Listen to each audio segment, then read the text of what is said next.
আমি যেভাবে বাঁধাকপির ঘন্ট রান্না করি সেটাই শেয়ার করছি, খুবই মজা হয়। আমি এখানে তেজপাতা আর জিরে ফোড়ন দিয়ে দিলাম।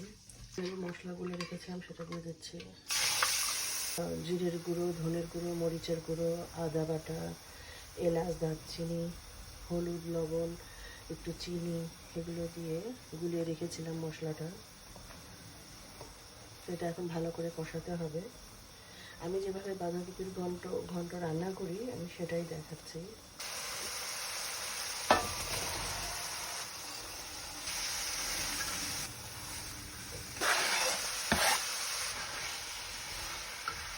আমি এখানে বাঁধাকপিতে দুধ দেব,